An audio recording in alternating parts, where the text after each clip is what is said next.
ஐயோ! இந்த கடையில் டீ 12 ரூபாயா? பாக்கெட்டில் 10 ரூபா தானே இருக்குது.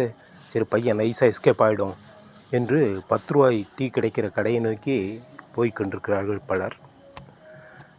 கையிலே 12 ரூபாய் கூட இல்லை, 10 ரூபாய் இந்த டீக்கோட வருகிறார்.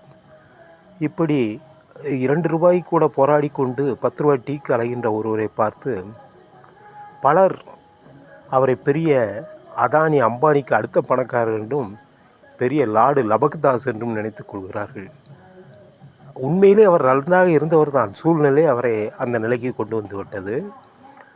இப்படி பலரும் அவருடைய நிலைமையை உணராமல் அவரை பெரிய பணக்காரராகவும் மிகச்சிறந்த வள்ளலாகவும் நினைப்பதற்கு என்ன காரணம் என்றால் அவருடைய ஜாதக அமைப்பில் அது இருக்கின்றது.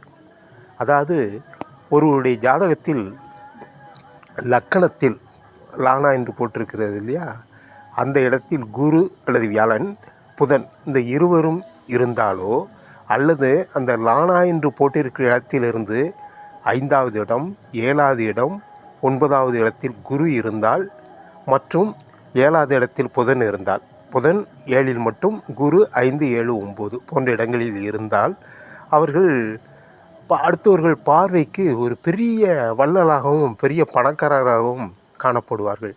ஆனால் அவர் நிலைமை அவருக்குத்தான் தெரியும்.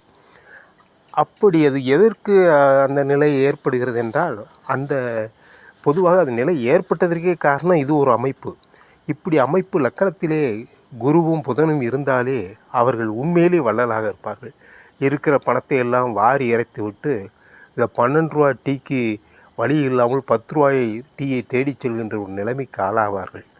ஆக அவர்கள் இந்த நிலைமைக்கு ஆளாகி இருக்க வேண்டும். அப்படிப்பட்டவர்களைத்தான் மற்றவர்களும் பெரிய பணக்காரர் போல நினைத்து கொள்கிறார்கள்.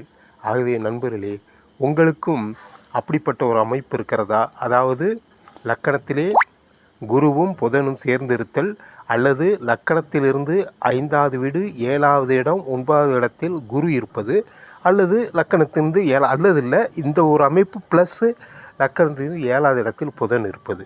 இப்படி அமைந்திருந்தால் உங்களுடைய வாழ்க்கை மற்றவர்கள் பார்வைக்கு பெரிய வள்ளல் போன்று தோன்றுவீர்கள், பெரிய லட்சாதிபதி போன்று தோன்றுவீர்கள்.